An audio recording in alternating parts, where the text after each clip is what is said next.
You're sitting in a cave, and there are 11 other people breathing in the dark around you. You can hear them shift in their sleep. Someone coughs.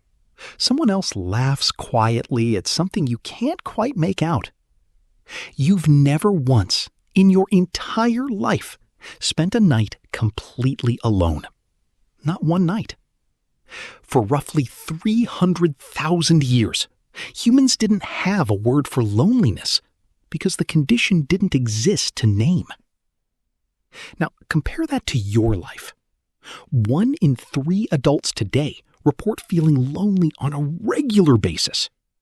Not occasionally, regularly. Some research puts chronic loneliness at a health impact comparable to smoking 15 cigarettes a day. We built a world with more people in it than ever before, 8 billion and counting, and somehow made isolation the default emotional state. That's not a coincidence. That's a design flaw. To understand what changed, you have to understand what normal looked like before it broke. In the 1960s, anthropologist Robert Kelly began compiling data across dozens of hunter-gatherer societies, groups in Africa, Australia, South America, all living in ways that resemble how humans lived for most of our history. The pattern that emerged was remarkably consistent. Band sizes hovered between 25 and 50 people, small enough that everyone knew everyone, large enough that you were never structurally alone. Not alone to eat, not alone to sleep, not alone to think through a hard day. Every meal was shared. Every task was witnessed.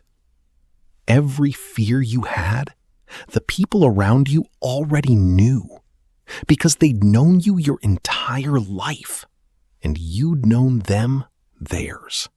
This wasn't a cultural preference. It was survival math. A lone human, separated from the group in the Pleistocene, was a human who was about to die, to predators, to starvation, to injury with no one to help. So evolution didn't just make us capable of bonding, it made isolation feel like danger. Your brain still runs that program. It doesn't know the difference between alone in a savanna and alone in a 1-bedroom apartment scrolling a phone at 11 p.m. It registers both the same way, as threat. Here's the part almost nobody talks about. Psychologist John Cacioppo spent decades studying loneliness at the University of Chicago, and what he found wasn't just that loneliness feels bad, it's that the body treats it as a physical emergency. Elevated cortisol, disrupted sleep, inflammation markers that mirror chronic stress. Cacioppo's research suggested prolonged loneliness could raise mortality risk by an amount comparable to obesity. Your body isn't being dramatic when isolation makes you feel physically unwell. It's responding exactly the way it evolved to respond. Because for almost the entirety of human history, being cut off from your group really was a death sentence. There's another study worth knowing. In the 1950s, researcher Harry Harlow separated infant monkeys from social contact and gave them a choice between a wire mother that fed them and a cloth mother that offered nothing but warmth and closeness. The monkeys chose closeness every time. Even hungry, they'd feed quickly and then rush back to cling to the cloth mother for hours. Contact wasn't a luxury layered on top of survival. For a social primate, contact was survival, arguably as urgent as food itself. And yet, we built a civilization that manufactures the opposite condition, at scale, for everyone. Think about what changed. Agriculture let humans stop moving in small bands and start settling in one place, which sounds like it should have made community easier, not harder. But settlement brought private property. Private property brought walls. Walls brought the idea that a family unit, not a tribe, was the basic social container. For thousands of years, that container held.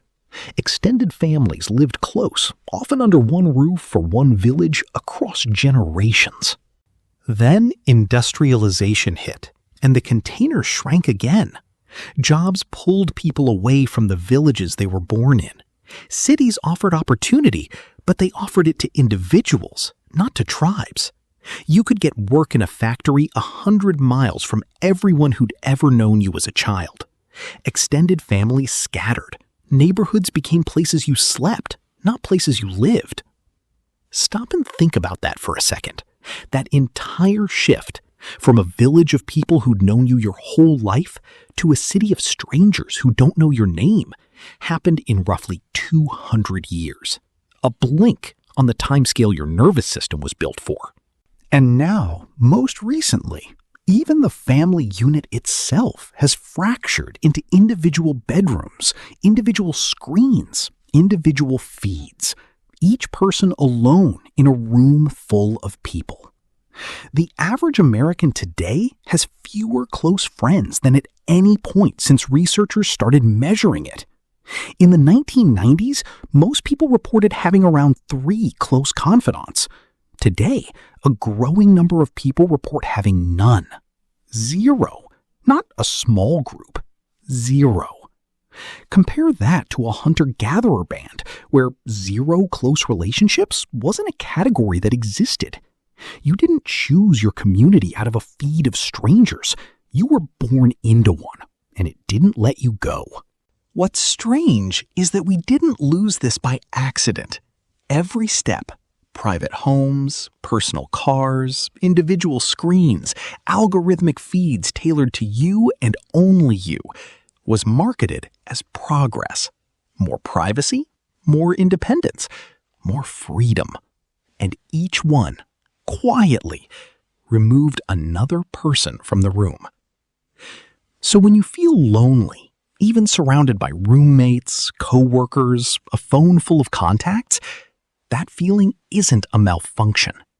It's your oldest operating system doing exactly what it was built to do, telling you that something is structurally wrong. Not with you, with the room. There's a reason this feeling doesn't respond to logic.